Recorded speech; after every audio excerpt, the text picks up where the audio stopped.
আমি তো এখন পরেই গেছি, বুঝবি তখন বুঝি আর কোনো লাভ হবে না। রাখ তুই, কাজ করলে আবার টাকা দে।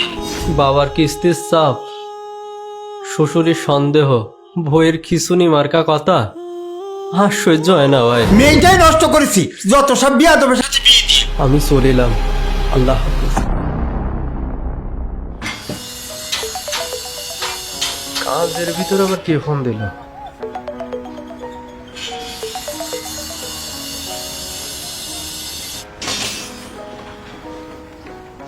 হ্যাঁ, আব্বা এতবার ফোন দিছে, কোনো সমস্যা হলো নাকি? বিপ্লব, জি ভাই। বাসার থেকে বারবার ফোন দিছে, তুই কাজ করতে লাগে, আমি আসতেছি। আচ্ছা ঠিক আছে, তাড়াতাড়ি আসিস, বস কিন্তু রাগ করবে না।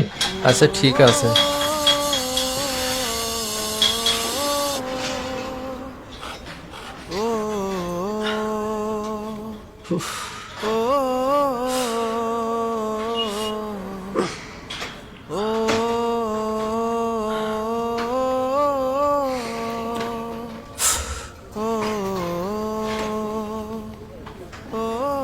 আসসালামু আলাইকুম আব্বা। ওয়ালাইকুম আসসালাম। ফোন দিছে, ফোন ধরতেছে নিগা। আব্বা আমি ডিউটিতে ছিলাম, তার জন্য ফোন উঠাতে পারিনি।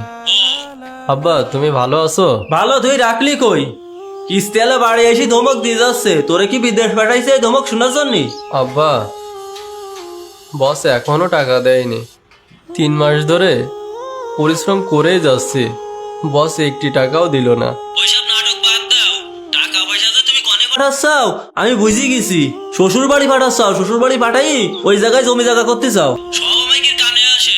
না আব্বা আমি কোনো জায়গায় টাকা পাঠাইনি, বস এখনো একটা টাকাও দেয়নি। ওই আমাকে বাড়ির পাশে হাফিজ ইসমাল বিদেশ গেছে, তোর পরে গেছে, সে প্রত্যেক মাসে 60,000 70,000 1 লাখ, লাখ কোটি টাকা দে। আর তুই 3 মাস হলে একটা টাকাও বাড়ি পাঠাতে পারলিনি। পাঠাবি কি করি? কামাই করি তো সব শ্বশুর শাশুড়ির খাওয়াচ্ছে। আমি তো এখন পরেই গেছি, বুঝবি তখন বুঝি আর কোনো লাভ হবে না।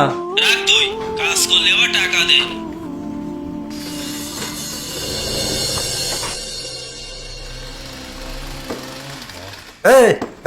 এইটুকু কাজ করেছিস সকাল ধরে? তোরা পরবর্তী রাই কাজ না করি ফাঁকি দিচ্ছিস। মাস গেলেই তো টাকাটা সামনে গুনি নিতে ইচ্ছা করবে না, তা কাজ করতে ইচ্ছা করে না। বস বাড়ি থেকে আসছি 3 মাস হয়ে গেছে, এখনো একটা টাকাও বাড়িতে পাঠাতে পারলাম না।